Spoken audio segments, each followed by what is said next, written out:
So this is what we got. This is what we got to deal with. This is what we're going to use. These books over here are going to be the basis of our next project, book reviews. Hello guys, and welcome to another one of my videos. So this is going to be a book review, as you can see before you, Interpretation of Murder. I've actually got the hard copy here. Got the hard copy here that you can probably see in that little square with my face in it on the side of this video. So let's talk about this book. So this was a book that was written by Rubenfeld in 2006. I believe it was published, if I'm not mistaken. I think it's 2006. I could consult my notes, but I shan't at the moment. It is what it is. Well, we're going to do this video. We're going to break it into little segments here, because I feel that if I just do it in one go, I'm going to miss quite a few things. And the book isn't that simple. All right, it's not that simple to just encapsulate in one video, in one short video. I think that it might just be a little bit more complicated, because the topics that he addresses, even though it's supposedly a work of faction, as they call it, I wouldn't really call it historical fiction. But then again, you could call it historical fiction, because it is based around the historical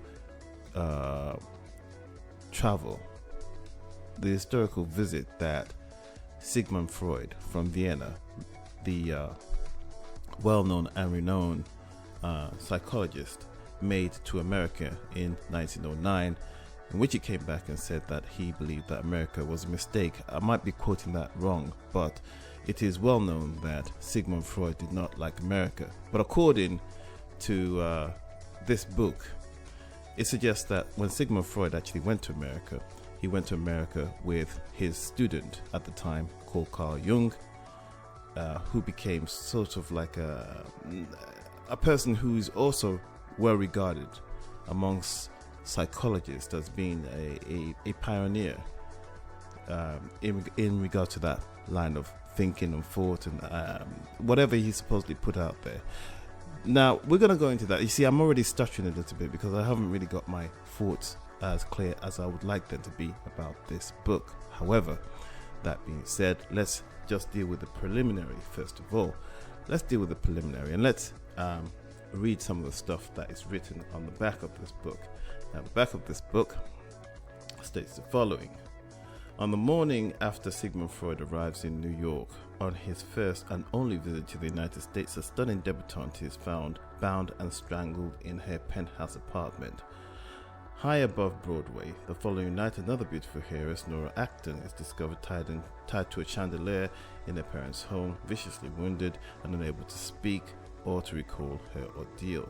Soon, Freud and his American disciple, Stratton Younger, are enlisted to help Miss Acton recover her memory and to piece together the killer's identity. It is a riddle that will test their skills to the limit and lead them on a thrilling journey into the darkest places of the city and the human mind. That does capture only a small segment of the book, because what the book does do is address a variety of topics that are sort of closely associated with the time and America. Remember, this isn't too far off from, well, quite a bit. Let's keep it real. I was going to say it wasn't too far off from the American Civil War, but it is a bit far off from the American Civil War. We're talking about 1909. The American Civil War it ended in 1865, forgive me. So it is what it is. But, you know, there's still some prevailing attitudes, and we're talking about New York City. The reason why I actually spoke about that is because there is a conversation that takes place about New York City and its attitude towards the American Civil War in this book. But I'm sort of jumping ahead when I talk about that. So let's just deal with the basics. The basics is this. We talk about this book is a book that is written in sort of first person combined with the author himself. So there's a duality in terms of voices, basically. You know what I mean? The author himself will write about certain incidents and what's going on in certain situations. And then you have the main protagonist of the book, Stratton Younger, who is a disciple of Sigmund Freud, also in certain chapters narrating what's going on, particularly in regards to his social standing. What I find interesting is that when I was reading the book, I could sort of relate it to another book that I never read, but I heard the movie, that the movie is quite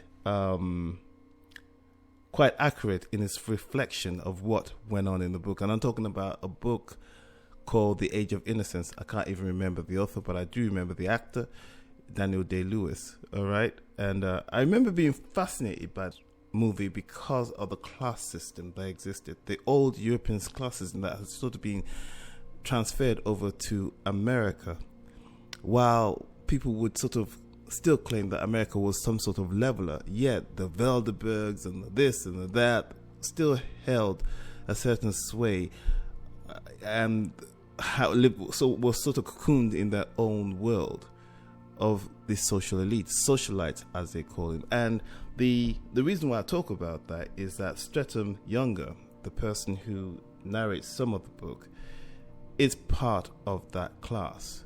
Now, what also plays a important role in this book is the fact that for some reason he's trying to figure out the meaning of Hamlet, and to be or not to be, that is the question. And it's sort of used, interestingly enough, to discuss the different ideologies and philosophies and approach to psychoanalysis between Sigmund Freud and Carl Jung. Now, let me state that Carl Jung and Sigmund Freud, along with another guy called, what's his name again? Some guy from Hungary who was supposedly synonymous with mental disorder, all right? And who else? Those are the three that arrive on the train. Then Streatham Younger is with his friend called Abraham Brill. Okay, now I can't remember. I have to go through the book again to really find out why Abraham Brill, apart from being the friend of Streatham Younger, was that important to the story. Nevertheless, you have Sigmund Freud, Carl Jung, the Hungarian guy, Abraham Brill, and Streatham Younger. Now, as I've described from the synopsis back of the book, you can see that there's some sort of depraved sexual deviance going on with some guy attacking debutantes, women, these young girls from high society, tying them up. One has been killed. The other one, I think the perpetrator gets disturbed. He runs off, and she can't remember what's happened. So in order to sort of dig out what happened, in order to be able to capture the guy who perpetrated this act of evil, if you like, fortunately they have Sigmund Freud around, and as they are from the high society, the higher level of society, through his association with Streatham Younger, they're able to sort of recruit him in to try and get the information that they need. It also, now I talked about the Civil War from 1860 that ended in 1865. Another reason why I probably touched upon that is that the mayor of New York, who was overseeing the building up of New York to the city that it is today, at the time was supposedly the son of General McClellan, who was a famous Union general under Abraham Lincoln. I think he and Abraham Lincoln fell out afterwards because he amassed this big army but would not attack, and he was sort of replaced, I believe, with what's the name of the guy that Ulysses Grant, and the other one, Sherman, the ones that sort of engaged in total war. You know what I mean? Even though they engaged total war, but McClellan was more, he had a less than offensive approach to the war, so that's why he's replaced. However, that's sort of like another story altogether. His grandson supposedly became the mayor of New York and was overseeing the building of New York. And the building of New York is also very important to this story, because in this book it covers many aspects to do with religion, literature, Western society, race, immigration, a lot of the topics that we might find relevant today, but how they impacted society back then, okay? And the attitude of Europeans towards Americans and Americans towards Europeans, the conservative point of view. Now here we bring in Sigmund Freud, okay? Now Sigmund Freud is coming from Europe, from Vienna, okay? Jung comes from, what was it again? He comes from Switzerland, Zurich, yeah? And you've got the Hungarian guy, all right? They're all coming from Europe, but Sigmund Freud is coming after his work has been published in 1900, which is the interpretation of dreams. Hence, you have here what is called the interpretation of murder. So it sort of builds upon that, doesn't it? Okay? It sort of builds upon that in the interpretation of murder. However, even though he's been invited over to speak at a university, and that's how I believe, I think that Streatham Younger sort of organized it. So the president of his university, Clark University, I believe it's called, would invite Sigmund Freud over to speak. There are forces against the type of analysis and the type of studies that Sigmund Freud is presenting to the world. Conservative voices, gruff conservative voices that you might find to be interesting. You know what I mean? I told you that it goes into all areas. Politics. There's a part where Carl Jung is, or Carl Jung, yeah, Jung, J-U-N-G. I was going to go Jung or Jung, but Carl Jung is starting to sort of break away from Sigmund Freud. And I told you that Hamlet plays an important part in order to sort of differentiate between the two approaches to psychology or psychiatry that Sigmund Freud and Carl Jung had. And you get it being sort of displayed by the approach that Sigmund Freud has to Hamlet, and how he describes the situation with Hamlet being played out in relation to his uncle, Hamlet, of course, Shakespeare, okay, his uncle, and the situation going there with his mother and stuff. Because remember, at the very core of Sigmund Freud's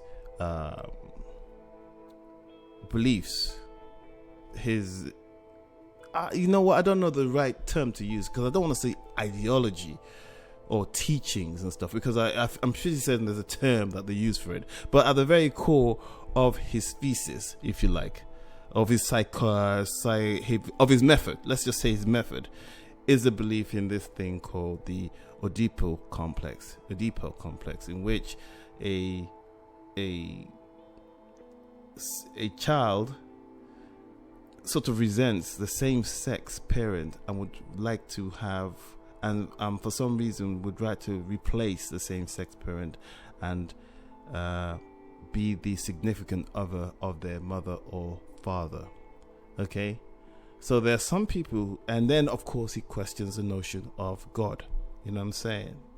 And there's a part where that becomes quite apparent, as there are some forces, some very, very sinister forces within society, powerful forces I might add, who sort of separate Carl Jung out, invite him to a dinner party, and then tell him what they feel, and they're part of another university, and they let their feelings be known. But prior to sort of having a private meeting with Carl Jung, they muse and ridicule the whole notion of female suffrage, women's suffrage, and all that kind of stuff, which is interesting because just recently we had a situation with a congresswoman in the United States who was called an effing bitch, and a person who followed on from what that lady said, in which she sort of clapped back, if you like, in which she sort of questioned the apology that the person who called her an effing bitch made.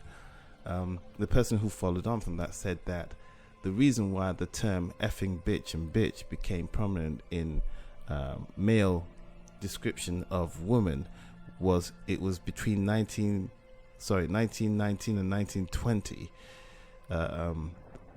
Women were allowed to vote in the United States, and you could see that there's a correlation between that term being used and the woman gaining access to the vote, and then of course power. But I digress, forgive me. Let's clear this off a bit and address other things to do with this book. So I could go into all sorts of things about this book, but particularly the educational aspect of it. For example, I told you about the buildings that were going on in New York, and then you find out where the term the bends come from, which is decompression sickness while they were building a bridge in New York, and that also plays a part to the story. So it's all interwoven in a way that you will find the book to be very, very interesting. All right, but if I was to read a part of it, I would choose this part. So here we are. These are the 2 pages that I selected for reading for this video.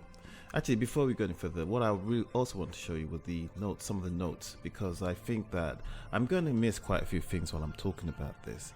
So these are the notes that I used, and I started about 3 days ago. Today's the 26th, so it's the 23rd I started, and it was updated on the 23rd. Some of my thoughts got distracted along the way, so I couldn't really finish. Like, for example, here it says something about involuntary micro. I don't know what he's trying to say there, but involuntary micro expression or something. As you see, I spoke about Hamlet. Hamlet used to distinguish between two theories of Freud and Jung. Now, you've got a name there. That probably belongs a bit lower because it becomes important later, and I really shouldn't talk about him at the moment. Nevertheless, the first person to get murdered, remember they talked about a socialite that was first killed before the other lady, Nora Acton, was murdered. This lady was named Elizabeth Riverforth, and she had a maid. Now the maid there is important because that also touches upon issues to do with immigration and the first wave of immigrants that went to America, particularly in New York, because she's of Italian background. And she ends up dating this detective here called Detective Littlemore, all right, while he's investigating what's going on. And he's been selected purposefully alongside a coroner by the name of Hugel, I believe his name is, to find out what's going on. The body of this lady disappears from the morgue. I think that's a bit of a spoiler. I will let you into there. And here I've written, the book dabbles into a variety of subtopics: politics, academia, politics, academian politics, revolutionary conservative philosophy, Shakespeare literature, Western history and class. The latter point of class plays a significant yet subtle part in the overall story. The reason I say that, of course, is that I made that reference to another book called The Age of Innocence. Forgive me if I don't know who wrote that book, but I've never read it, and I don't want to be pretentious. I just saw the movie, and I remember that Martin Scorsese said that that's probably alongside another film that was one of the films that the author who wrote the book said that he almost accurately depicted what went on in the book, that the film accurately depicted what went on in the book. I think you could also say that about the movie Gone with the Wind. I think the person who wrote the book Gone with the Wind said that she was impressed with the film, that the film might have even surpassed the book. I don't know. I can't recall correctly. I don't like to use Gone with the Wind as a barometer in any case. Remember I said there's something about Mayor McClellan being the son of an American Civil War general, okay? And then of course, but let's go over the main characters again. Remember I talked about Stephen Younger and Abraham Brill, Sigmund Freud from Austria, the interpretation of dreams, Oedipus complex, Carl Jung, Zurich, dementia. However, there's also the piece of work that Carl Jung uses that sort of separates him away from Sigmund Freud, but you see it as sort of like the germination not necessarily established an established sort of chasm between the two theories at that point. Sigmund Freud talks about Hamlet to suggest that there is somehow that it reflects very much the Oedipus complex, and you could actually sign on to that. It reflects Oedipus complex in the sense that what Hamlet really wants to do is get rid of his uncle. So he envies the position his uncle's in, but he can't bring himself to kill his uncle, who he suspects had killed his father in order to marry his mother. Okay, you know what I mean? He bases his understanding of Hamlet around that, while Carl Jung, on the other hand, is starting to establish himself as a person who, if I can just check some of my notes here for a second, one second, yeah.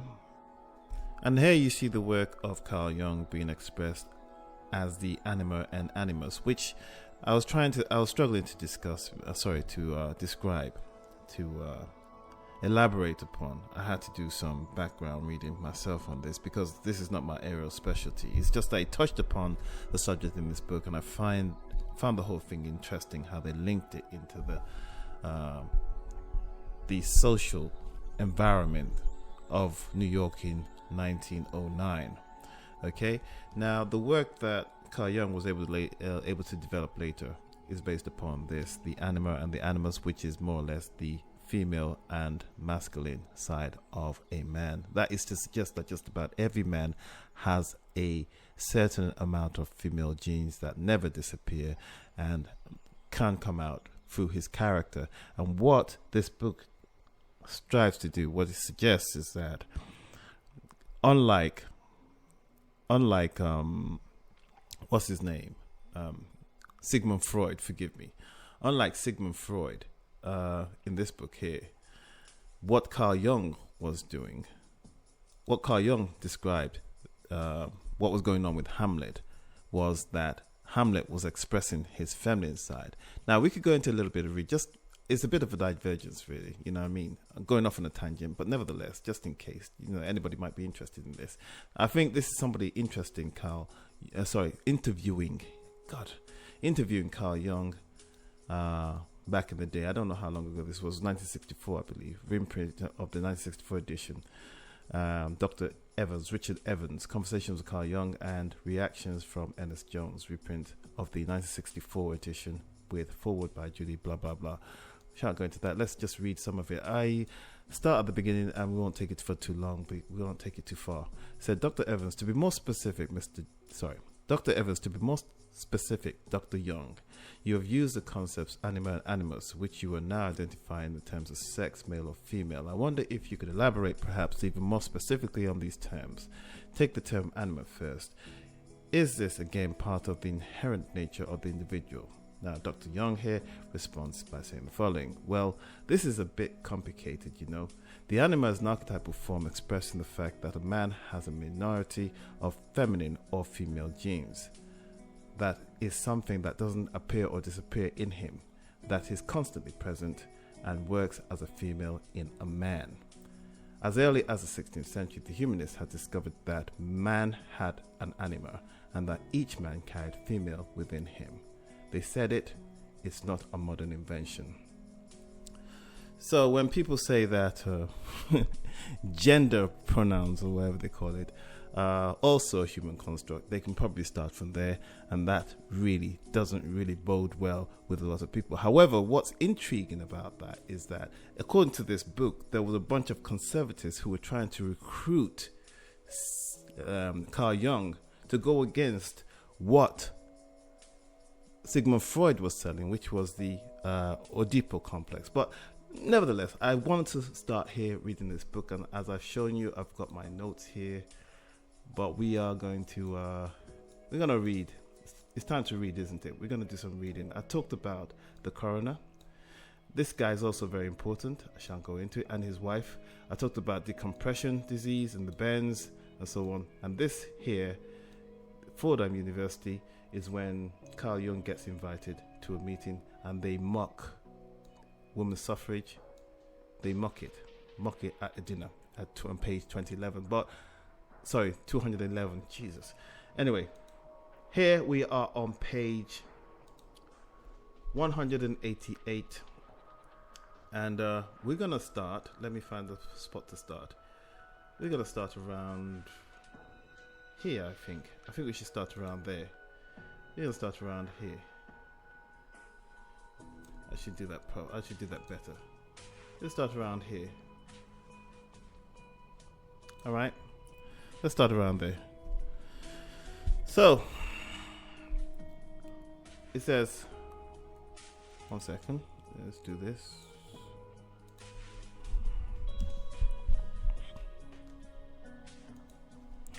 So we're here. We said Claudius has done only what Hamlet himself wanted to do. Thus, the loathing which should drive him on to a revenge, to quote Freud, is to replace him by self-reproach, by scruples of conscience. That Hamlet suffers from self-reproach is undeniable. Over and over he castigates himself excessively, almost irrationally. He even contemplates suicide, or at least that is how the to be or not to be speech is always interpreted. Hamlet is wondering whether to take his own life. Why not? Does Hamlet feel guilty and suicidal when he thinks of avenging his father? No one in 300 years has ever been able to explain the most famous soliloquy of all drama. To be or not to be, that is the question. That's what he's talking about, until Freud. According to Freud, Hamlet knows unconsciously that he himself wishes to kill his father, and that he himself wishes to replace his father in his mother's bed, just as Claudius had done. Claudius is therefore the embodiment of Hamlet's own secret wishes. He is a mirror of Hamlet himself, and Hamlet's thoughts run straight from revenge to guilt and suicide because he sees himself in his uncle. Killing Claudius would be both a reenactment of his own Oedipal desires and a kind of self-slaughter.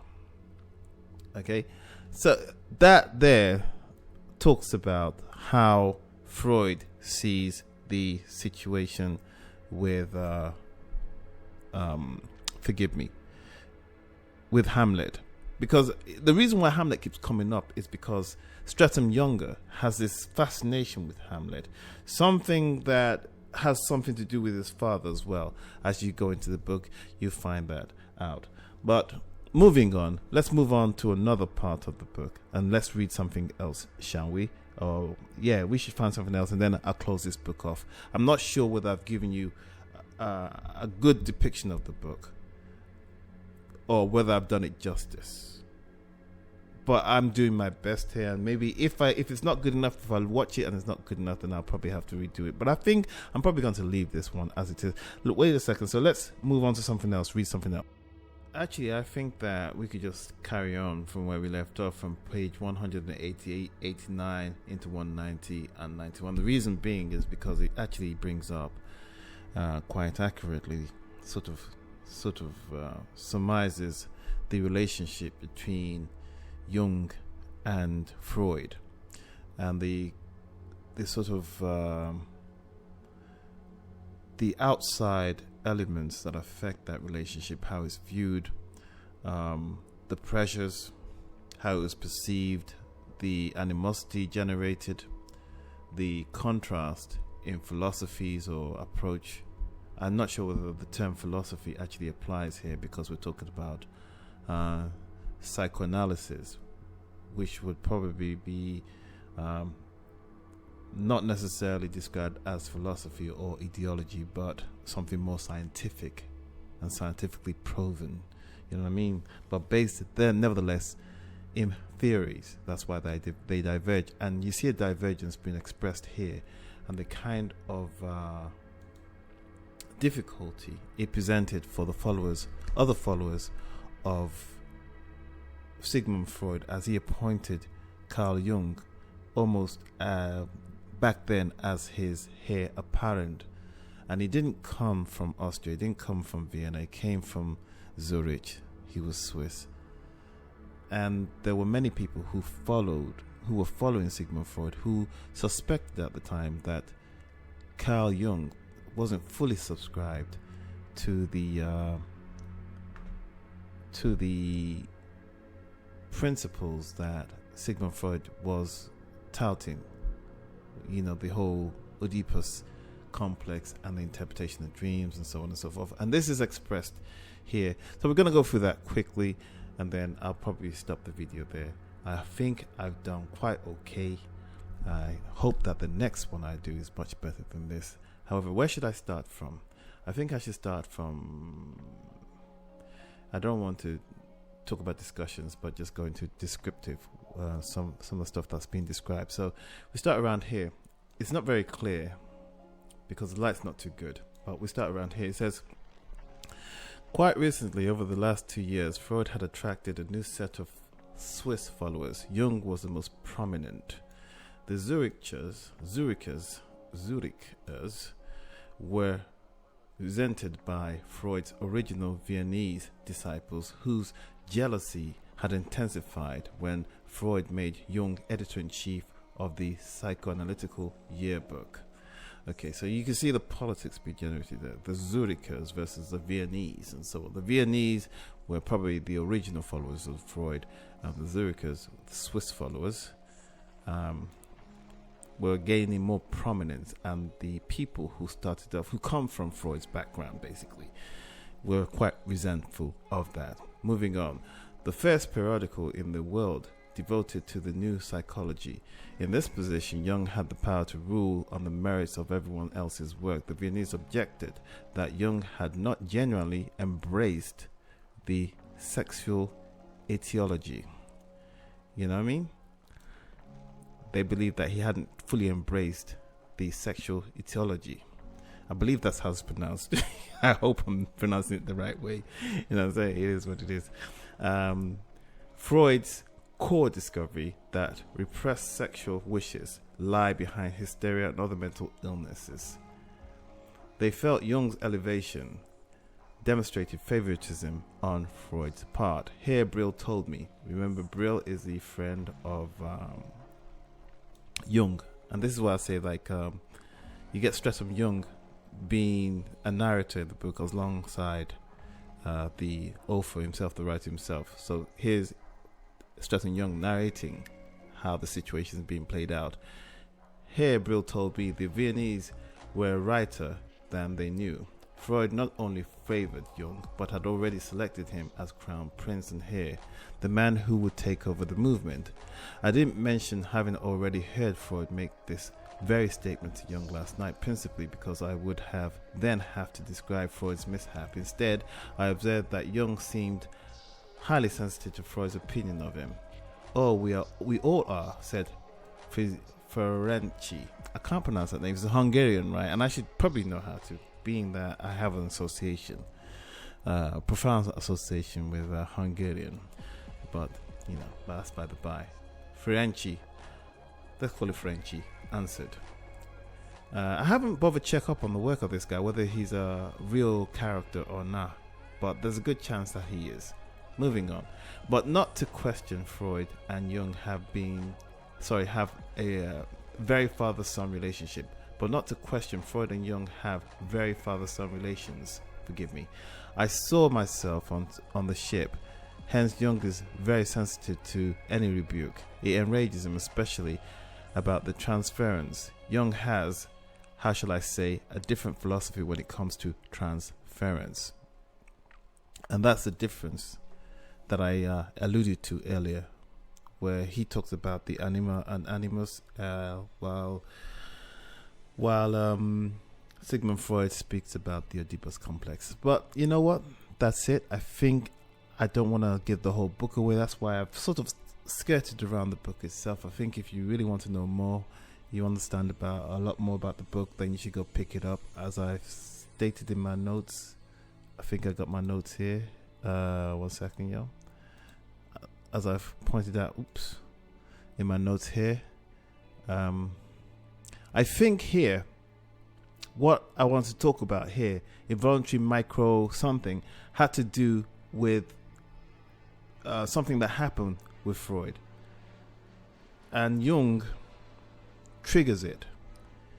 Apparently, it's almost like if I was to look at the description of having a weak bladder and not being able to control your bladder, I think that is what I was sort of trying to write down there, but I didn't continue. But there was a confrontation between Jung and Freud, in which he blocks the way of Freud because he knows that, according to him, because he's so selfish, Jung, the younger, he's so selfish and so self-absorbed that he just needs to be sure and right and prove that he's right about something he knows about Freud, and that's what happens there, basically. Anyway, thank you very much for watching this video. Have a good day, and as I always say, goodbye.